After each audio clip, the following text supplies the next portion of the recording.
Alex, we got to talk about becoming a media company. And there's this old idea of what it used to be, and there's this new idea of what it needs to be for you and your company.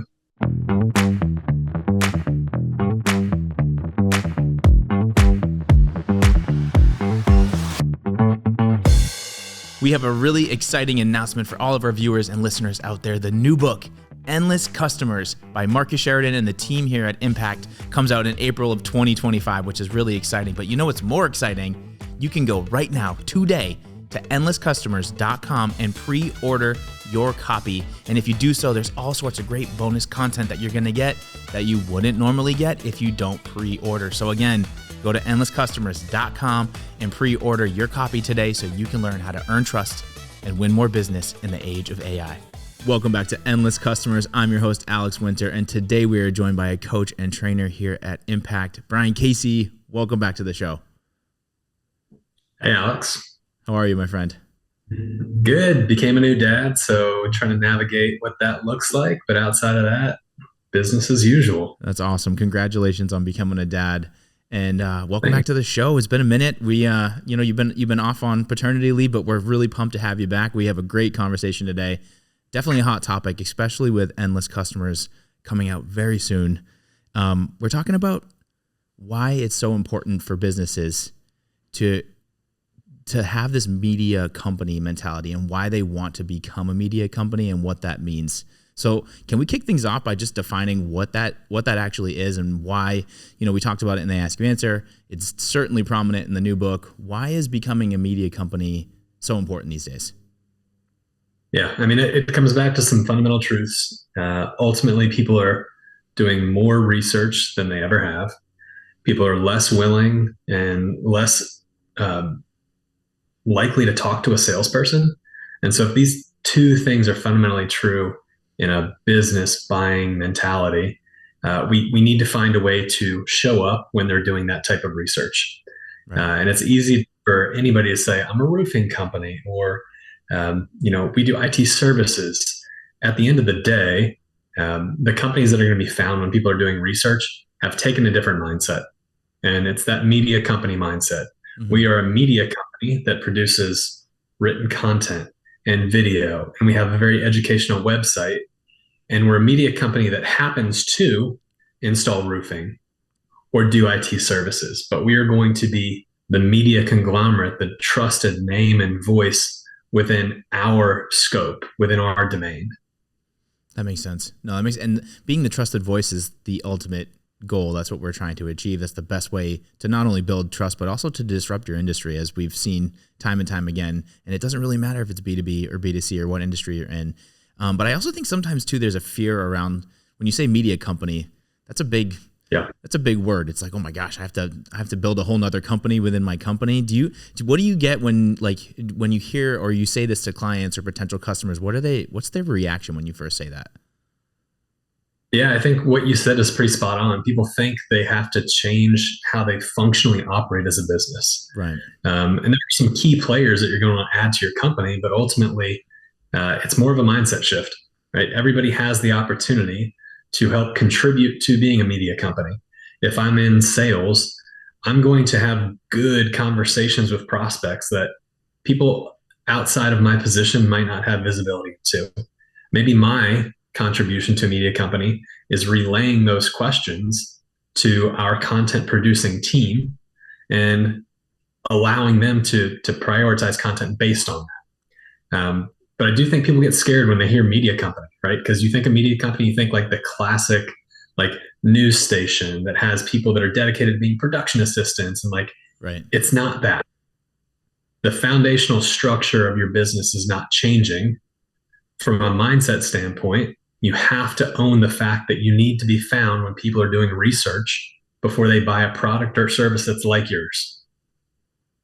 100%. So 100%. I couldn't agree more. And it's funny because I think that was my first reaction the first time I heard Marcus say it, was reading through the Ask You Answer, I was like, media company, because that's the world I come out of. So I'm thinking exactly what you said, like PAs and interns and studios and huge amounts of people to produce and create content. And that is true. The traditional way of doing it, that's true. And there are still news outlets and certain companies that do it that way.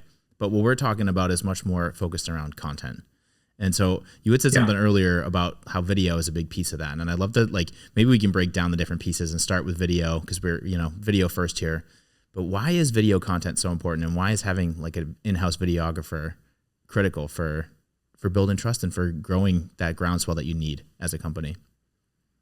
Yeah. So one piece that you just mentioned that video is above and beyond any other tool with is creating trust. And there's a caveat to even that. But when we think about like AI, right? Everybody has used AI at this point to generate some written voice, right? Whether it be Yeah. website messaging, whether I had it write me a process the other day. It's great on that. But it's really, really easy to get AI to generate written components. And so when it's that easy, when it's that readily available, more people are going to do it. So it's going to be incredibly more difficult to stand out as a human, as a person with a written voice component exclusively. Video, however, you and I can sit here and simulate a conversation, and people can start to pick up on who we are, some of the personality quirks that we have, some of the things that actually tie you to knowing, understanding, and beginning to trust someone that content in and of itself just can't do. So video is this inherently important tool towards seeing someone, getting to form some type of a relationship with them, and beginning to trust them. Yeah. Wow. I've never really thought about it that way until you just said it, but it makes complete sense that the written piece is becoming more and more saturated because it's so easily accessible with these AI tools that anyone can write pretty decently now. And if you want to differentiate, that's not really it used to be blogging, but that's not really the way that it's working anymore. And that's why the shift towards video, it all makes sense. That's really cool.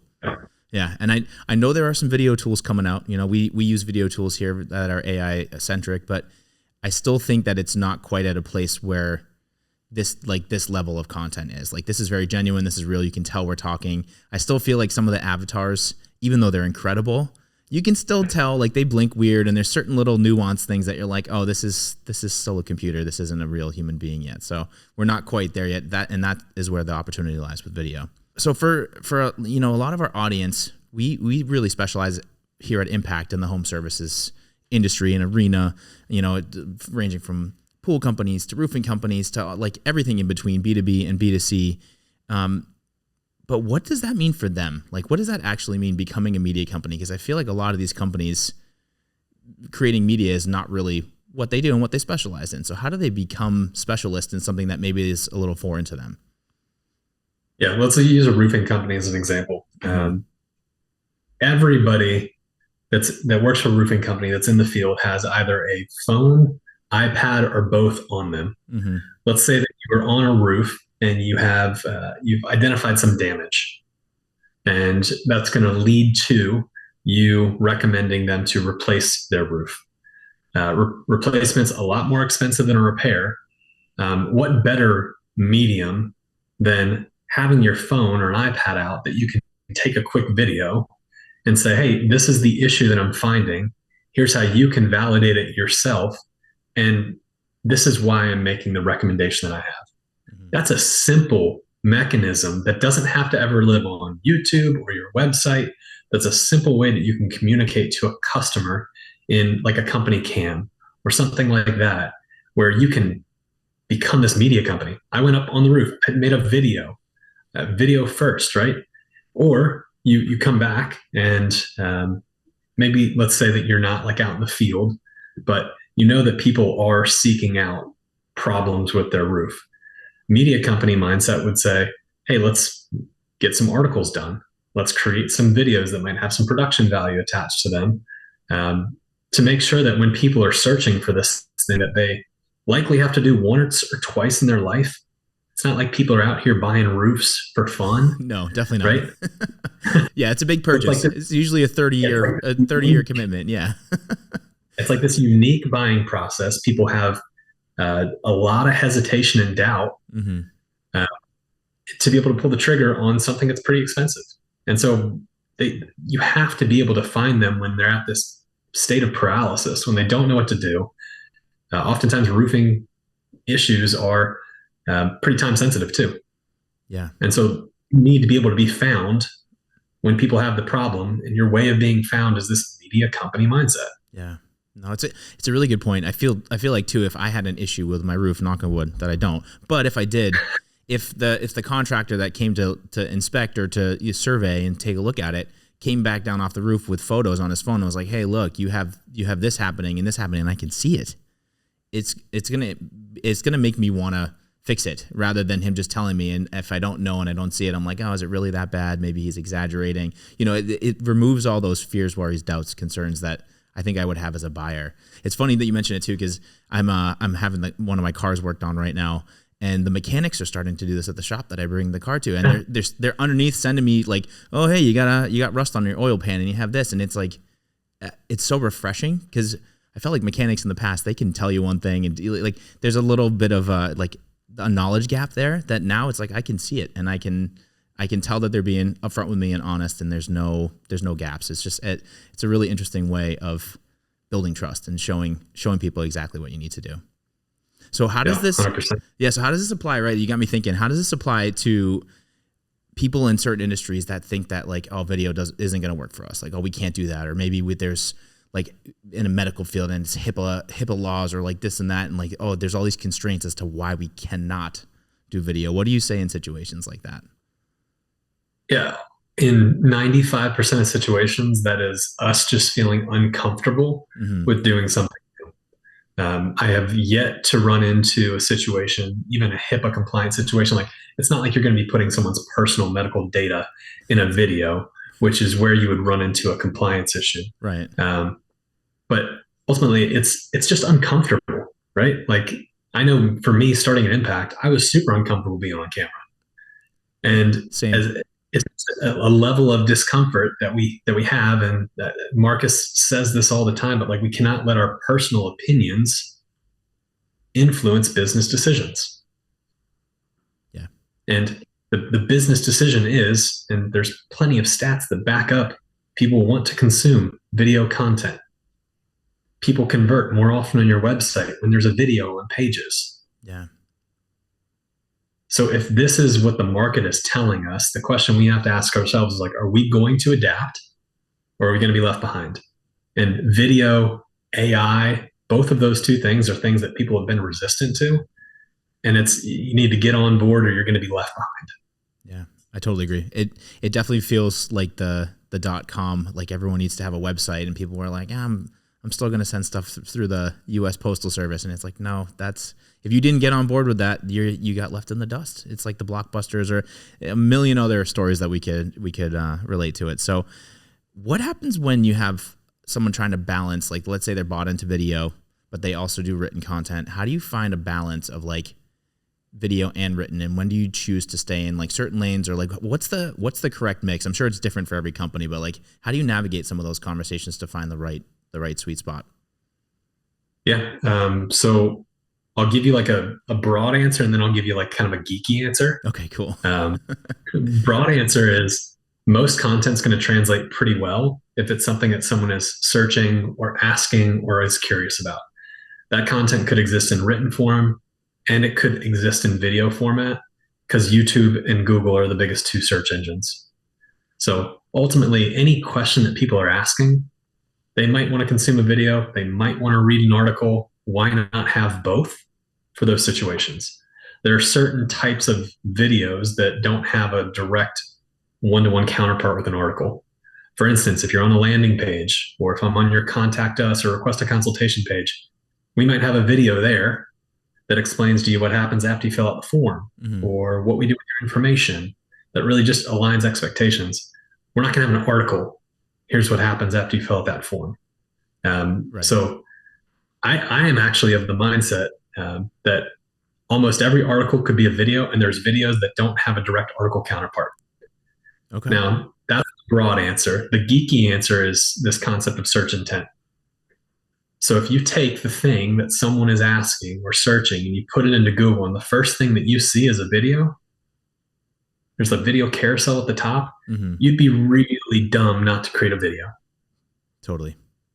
Yeah, and that is the first thing that pops up. Well, maybe Gemini now, but the second thing right underneath it is the related links that are videos off of YouTube, 100%. Hmm. Yeah. So if you're seeing that, just know that that's probably a less crowded battlefield than written content. Yeah. There's less people that are willing to do the hard work to create a video. And so you could be playing in a reduced competitive landscape if you choose to. Yeah. I think you made some good points earlier too about the fact that you just because we said the word media company doesn't mean you need to have a studio. Doesn't mean you need to have high end cameras. You can use your phone. The power of what's in your pocket now. My phone shoots in 8K at 60 frames a second. Like it shoots great footage. It really does. It shoots great footage. So there isn't really an excuse anymore. And I think the biggest piece too with what you said is getting over the fear of getting in front of the camera. Cause I shared that with you too. I didn't think I would ever be hosting a podcast. I've probably said that a few times now. And the first couple of podcasts, when you watch them, aren't so great. And that's okay because it was my first time. And like anything, your first time's never going to be as good as your second and your third. It's like practice. You just got to keep getting after it and you'll fine tune and hone your skills as you move forward. Yep. So with that, can we share some stories? Because you coach a lot of companies and you train a lot of folks, a lot of experts and a lot of great people on this. Do you have any real world stories you can share with us of just people that are embracing this sort of mentality of becoming a media company and are embracing video and are just crushing it? Yeah. I just had a conversation with Jeffrey at Linta Roofing today. Mm-hmm. Linta is one of my favorite all-time clients. But Jeffrey, as a person, does not have a big, goal in life to become this personality or to become a brand. But he was challenged to do so. And he has been creating Facebook and LinkedIn videos that are just literally off the cuff things that he is seeing in the industry or things that are popping up that he just wants to inform the public of. Okay. Jeffrey's not ever been a guy who's tried to build a platform or a following on any of these networks, but he just started recording cell phone videos. And it's incredible to see the amount of feedback that he's getting on these. On his personal Facebook network, you'll have people that he made a video the other day about one call close, the sales methodology that's high pressure, time sensitive, trying to close deals. Mm-hmm. And he just called it out. It's a bad industry practice. He called it out and people are responding. This is so helpful. I've had this happen to me before. Then every time they do it, the increase of your reach increases. And the coolest thing is he's gotten people reach out to him about a job. Hey, I want to work for you. Wow. It seems like you're a stand-up company. That's incredible. I would love to come work for you. Yeah. Look at the reactions. Because wow. I know, it's crazy.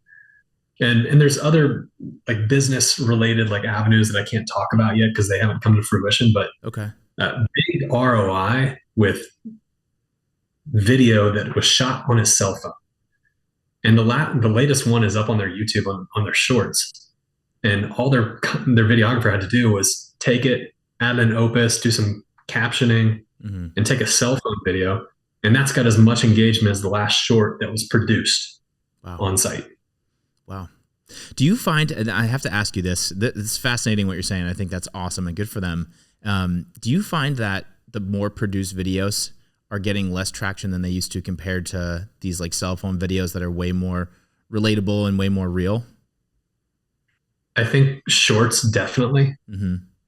Shorts, I think there's an authentic nature that the market just kind of strives for.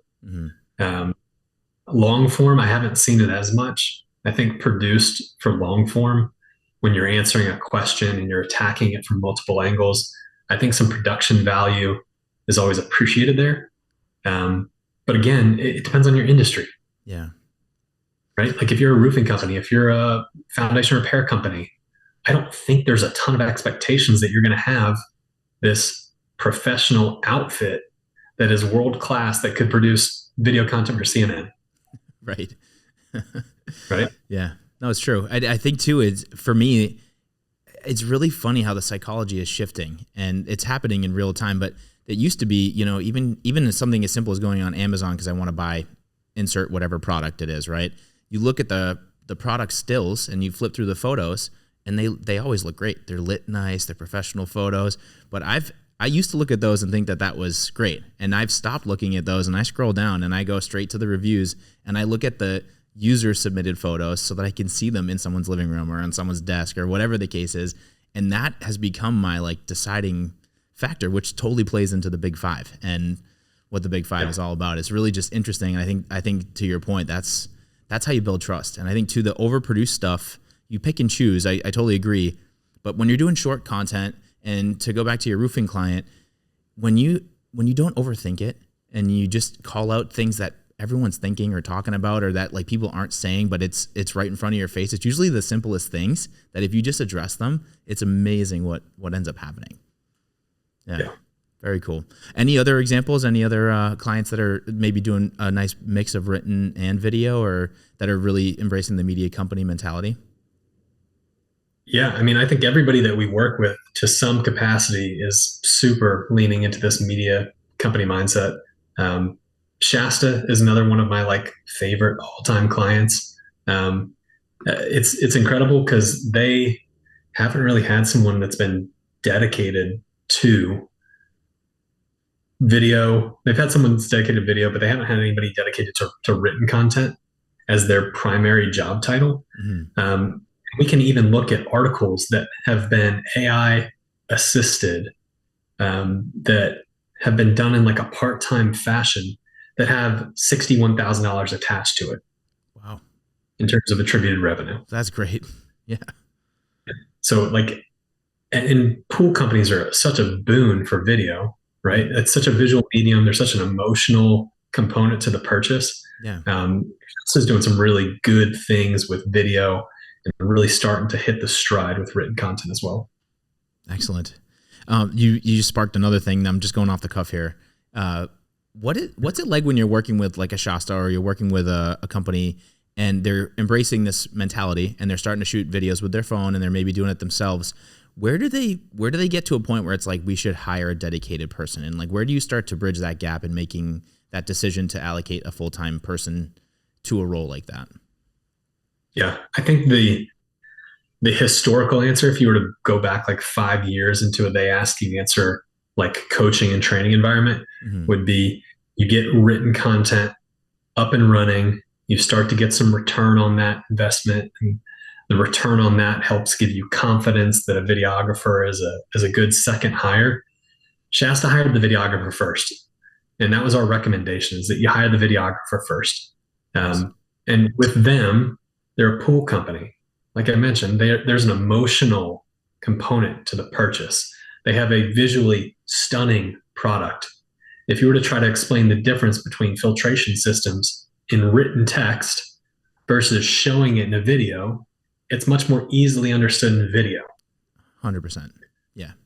So for them, it's very easy to visualize how a videographer and leaning into video content first would be an easy way to go. The reality is, if you want to do endless customers, they ask you answer in the highest degree, at some point, you're probably going to have one person fully dedicated to writing content, one person fully dedicated to video content, because there's so many answers that exist out there that you need to be answering, and you need to be found in both channels. Yeah, that's so true. And the amount of content we recommend producing and putting out on a weekly basis is a full-time gig. It's a full-time job, but it pays dividends, which is really cool. This has been a great conversation. So what haven't we discussed about becoming a media company? Is there any gaps or anything that we haven't talked about that maybe we should address? Yeah, I mean, I think like the fears that if you're watching this or listening to this, that you're probably thinking about with video is like, none of my people are trained in terms of how to be on video. So I wouldn't even, let's say we did hire a videographer, I wouldn't even have people to be in front of the camera. That's a good point. Yeah, it's a big fear that people have. And ultimately, the question that I would have is, if you're a salesperson who we're asking to be on video, if you're a leader of a company that we're asking to be on video, can you have a personal conversation with someone? Can you strip out all of the noise and you just have a personal conversation with someone? And the answer is obviously going to be yes. I would hope. Yeah. So the second question is, can you ignore the red button that prevents you from thinking that? Right. Totally. No, that's a really fascinating point. We actually had Marcus up here recently, and he made a similar point where he was saying, if you land on a web page for a company's website that you're interested in purchasing from or services that you need, and there's no video, you don't stop and go like, oh, maybe the CEO is just nervous about being on camera, and that's okay. Yeah, I'll just keep looking and seeing if I can find. No, you're going to leave the website and you're going to find a CEO that is on video and that is friendly and wants to talk to you. So it's almost a necessity at this point. It's like you got to figure out how to get over that fear. Yeah, and you use the words "got to get over the fear." I think everybody has seen AI videos that have been produced. AI avatars are going to be more prevalent in the future. Mm-hmm. And we have to be good as a endless customers community at being on video and having ums and ahs and stumbles and having that totally be acceptable and approved, because that's a part of the human experience. Yeah. So that's the other thing that I always like to tell people in video training. If you're making a video, not a produced video, let's say you're doing a one-to-one video to use in the sales process. If you stumble to find your words, or if you mess up, just keep going.